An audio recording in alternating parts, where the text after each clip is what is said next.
Assalamu alaikum class. Let's move on to the exercise. Come to page number 66, vocabulary exercise class. Encircle the options for the underlined words that relates to the text. We are a nation, he affirmed 3 years before the birth of Pakistan. Affirmed here means said emphatically, said forcefully or firmly. We have our own distinctive outlook of life. Emphatically, like you are announcing something. Okay, we have our own distinctive outlook of life. Distinctive means distinguish, separate, different. Keep up your morale means voice here. Do not be afraid of death here. Afraid means scared. We should face it bravely. Face here, cope with. Okay, because repair or correct are totally different meaning as when we compare it with face. So cope with will be the correct option. Okay class, now let's move on to the B exercise. Consult a thesaurus and find the synonyms of the following words. Class, many of the words I have already sent you before, like morale I've already sent you, and you can look into your words meaning. Voyage, journey. Ambition, desire. Nomenclature, naming. And identity, individuality. Distinctive, unique or different. Emergence, appearance. Struggle, work hard. Numerous, many. Strong, firm. Ideology, philosophy. Class, I will send you these synonyms as well. Okay, you can do from those pics. Okay. Next is write the antonyms of the following words. I will send you the antonyms as well. Use the following idioms in sentences, and I will send you the idioms as well. You have to make those idioms in sentences, but I will send you the meaning of these idioms. Okay, now come to page number 67. What is a denotation? Denotation is the literal or dictionary meaning of the word. For example, the word snake in a dictionary will have the denotative meaning scaly and legless. Denotative class, denotative is a dictionary meaning. According to dictionary, whatever the word means is called denotation. For example, if we talk about a snake, so it's the scaly and legless creature. Okay, and the denotation therefore refers to the most basic or specific meaning of a word. Okay, basic and specific meaning of a word. But when we talk about connotation on the other hand refers to the idea that is suggested by or associated with a word. The connotative meaning of a word exists together with the denotative meaning. The connotations for the word snake could include evil or danger. Okay class, you can say that we call snake as an enemy as well, or as a sign of danger or evil as well. So you can say that when we talk about denotative meaning of a snake, so that is scaly and legless creature. But when we talk about connotative meaning, so it will be an evil or danger, or it can be an enemy. Okay, connotations can be positive or negative. For example, the word thin can have a positive connotation of smart and a negative connotation of skinny. Okay class, this one is the exercise of connotative and denotative meaning, and the positive connotation, denotative meaning. Positive denotative meaning will be the dictionary meaning. Positive connotation will be plump. For example, positive connotation and then negative connotation. Okay class, I will send you the filled exercise of all of this chart. Okay, and that will also be given in the form of a pic.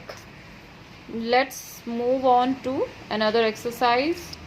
These are the adverbs. Adverbs class, you already know that adverb is the additional information of verb.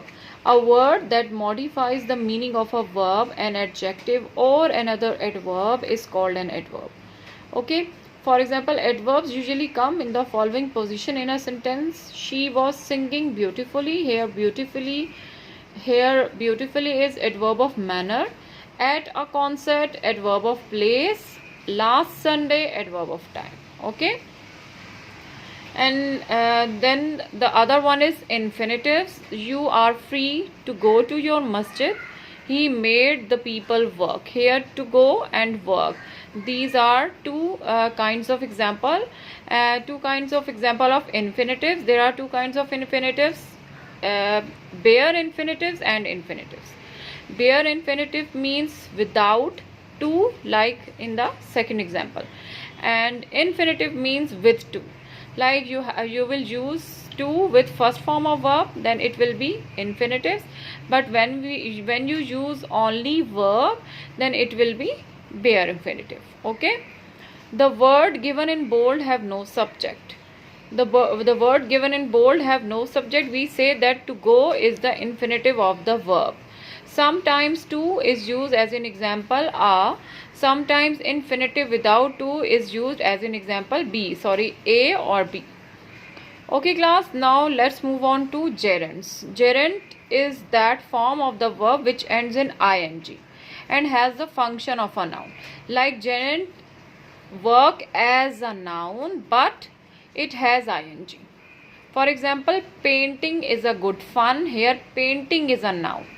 Okay class, and noun can be subject and noun can be object. So here painting is used as a subject, so it's a noun and it has ing, so it will be gerund. I like painting. Painting here is an object, so it's a noun and it has ing, so it's a gerund. My favorite hobby is painting. Here again painting is an object with ing, so it's a gerund. In these sentences, painting does the work of a noun, forming the subject, object and complement. Then comes conditional sentences class. I have already sent you the whole chart of all the conditional types. 0 type, 1 type, 2 type, 3rd type.